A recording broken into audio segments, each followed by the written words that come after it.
So welcome back, everybody. My name's Andrew and you're watching the Kelley's Country Life. And if this is your first time visiting, welcome. We're glad to have you. If you enjoy this type of content, we do all kinds of stuff developing our 50 acres here in Florida. We just got done building our pole barn house. Lots more projects coming on that. Animal projects out here on the farm itself. Hit the like button, subscribe to the channel. We post weekly videos. So we were gone yesterday and the radar looked absolutely horrible back over here at the house. It looked like probably the worst thunderstorm of the year came through. So I glanced at the gauge right here. We're gonna take a peek at that, see if we have any damage. And I have been waiting and waiting and waiting. It's late in the morning trying to let the yard dry out because we have to do some mowing today and we're gonna do some other things as well. So yeah, what is that? Right at 1 3/4, 1 5/8 of rain out of one thunderstorm. That's quite intense when you get that much, but we absolutely needed it.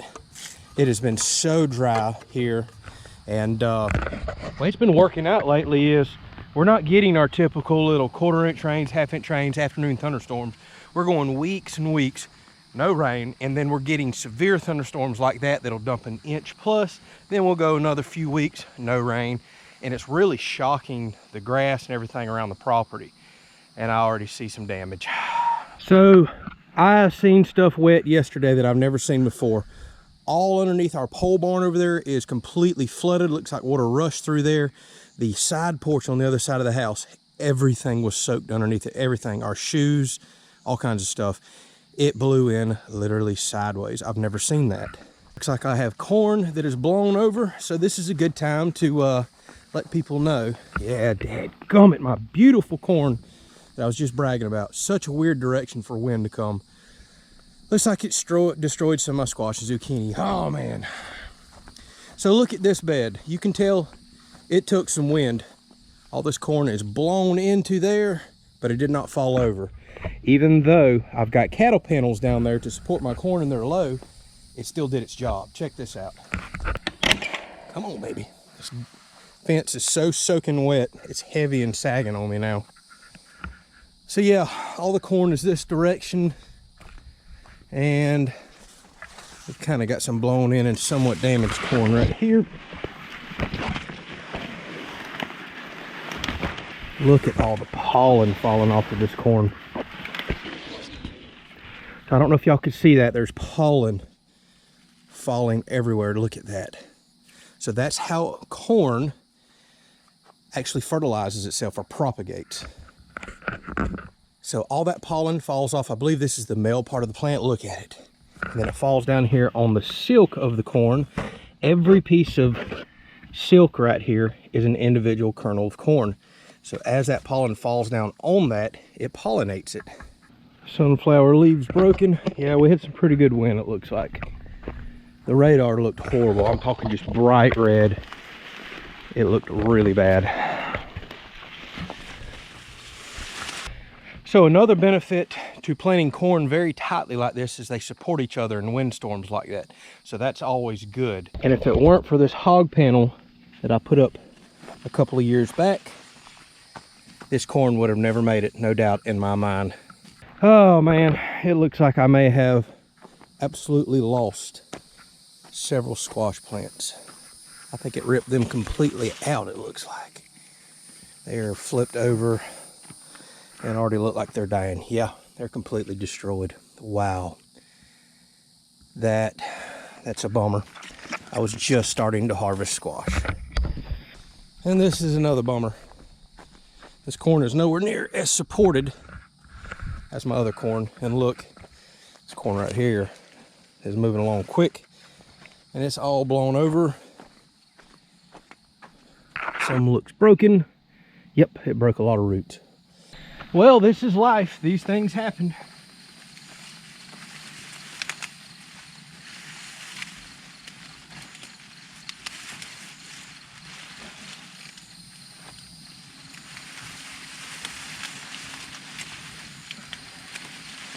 Well, that was a bummer, but these things happen. It is what it is. Nothing I can do about it.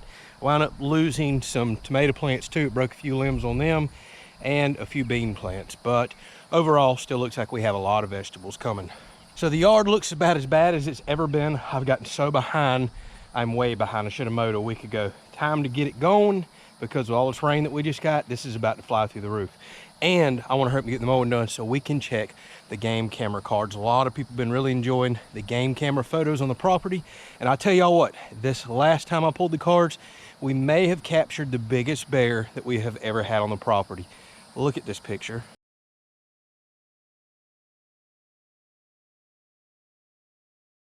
And look at this picture right here. This is a friend's place of mine that's only about 4 miles down the road. Look at the size of this bear, trying to tear into his feeder that, by the way, doesn't have corn or anything a bear should even want. So we are starting to get tons of bears around here, and I'm curious to get out there and check these photos to see if that big guy or girl, I don't know because I only got a half body shot, but I'd like to get a full body shot of that bear and see how big it is. I'm curious if it's still around. My neighbor who lives right behind me, I ran into him 2 days ago, and he was driving back on his place, and he said out in the daylight he's seen one of the mamas that I'm always getting pictures of with the 2 cubs. Said the cubs went tearing off up a pine tree and the mom went tearing off through the woods as he was driving out of his place. So people are starting to really spot bears a lot around here in the daylight. And you know, it was last year on one of the mowing videos just like this that we did that I seen our first bear on the property out in the daylight. We've got thousands of pictures of them, but you hardly ever see them in the daytime. So let's get this mowing knocked out and go check these game camera cards.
Well, we did all the mowing we're going to do with the zero turn. Now we're in the comforts of this tractor. Let me tell y'all, I was out there riding on the zero turn just a little bit ago, and I was getting ate up by yellow flies. I mean, they can run you down on the zero turn. I was getting bit, and I got to thinking about this tractor that I'm about to go climb in. I am so thankful for a cab tractor. A lot of y'all have heard the story, but a lot of y'all don't know it. Whenever I was in the market for my second tractor, I had a smaller John Deere open station for years and years and years.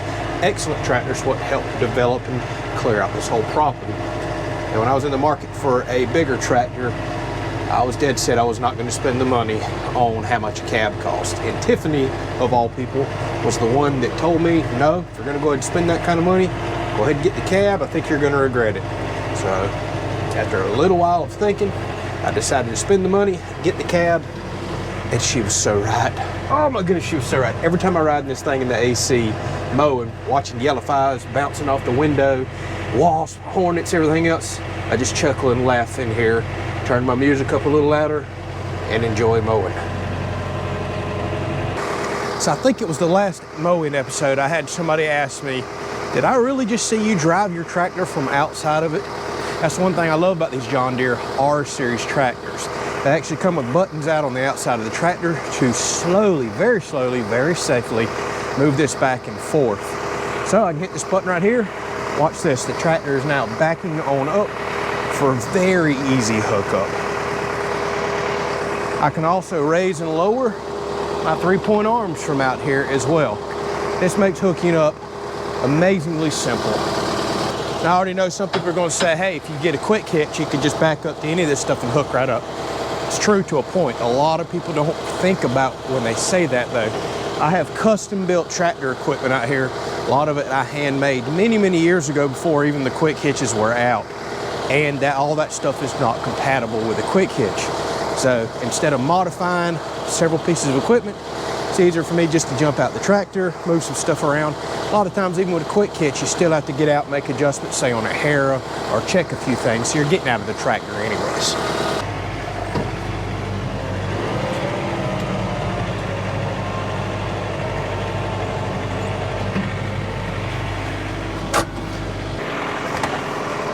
So I might as well go ahead and talk about this because I get asked about this so much.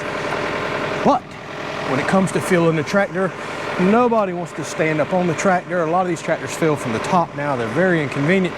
You're holding these new safety cans with these plungers. Diesel's spilling everywhere. Your arms are shaking, you're getting tired, the stuff going in slow, and it's aggravating as sin. So I use this little AA powered pump right here. It's called a Terra pump. People ask me about it all the time, so I'm just going to keep bringing it up. Kick it on. Look, by the way, I'm running clear diesel today, on-road diesel, because that's all I could get without making a big trip out of the way. But in about 2 to 3 minutes, this 5-gallon can's emptied completely in there. Build you a little wooden stand like this out of 2x4s. My father actually built me this one. And go on about your business. I'm about to go in and grab a bottle of water, do something else while this is fueling up for just a couple of minutes. This little pump saves your back. It saves all the spills, all the messes. Had to cut that off for a second. My funnel is actually plugging up with algae that's in our diesel down here. And the reason I run this funnel is because it's got a fine mesh screen in there. It catches it, but if it catches too much algae, well, it'll start filling up on you. Now this pump does have an automatic cutoff feature, but I have found sometimes it works, sometimes it does not, so I don't tend to trust it completely. So if you're interested in this pump, we always keep an Amazon store down in the description, the video description of all the items that we use on the channel. Plus, if you make a purchase from our store, any purchase now, anything from the search bar to the items we have listed, we make a small commission, and it really does help us out on the channel. We truly appreciate all the people that's been going and making purchases there. All right, so I am hoping that is one of the last times I ever have to fill the tractor up out of a 5-gallon can again. I've got a very generous friend and viewer of the channel that has offered me a diesel transfer tank. I am just trying to find the time to go get it. Me and him have been working together the last several weeks. And every time we think we get a day figured out for me to make the long journey over to him, it just doesn't work out for some reason. And believe it or not, I have multiple things to pick up on this trip from 2 different people.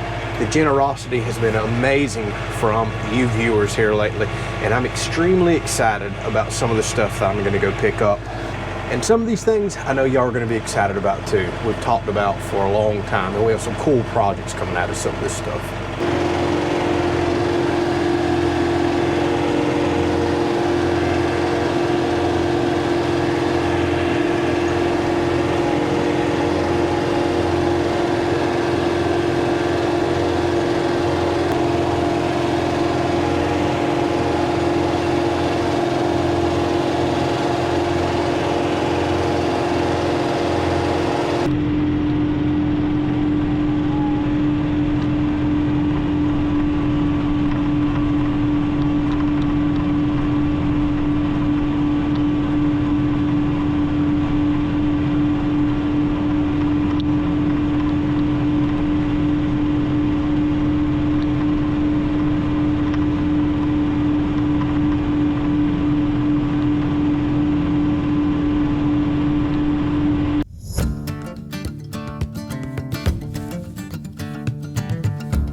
like we've had a tree fall down blocking my road. So I'm about to take a little walk through bear territory. Wish me luck.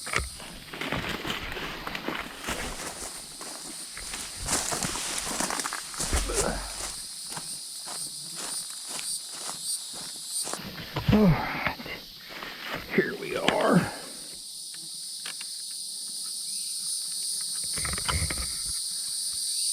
Oh my God, I got yellow flies everywhere on me. I gotta get the heck out of here.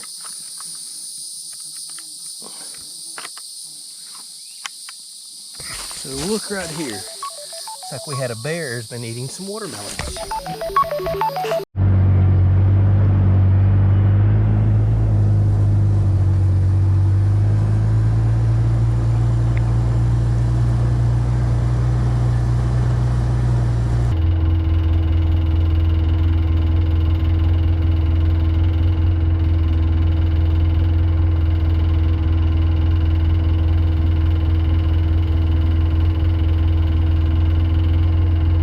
All right, well, I'm about to go inside and check these cards. I'm very curious to see if we have that big bear back and what else has been running around the property. Thank y'all so much for watching. We'll catch you on the next one.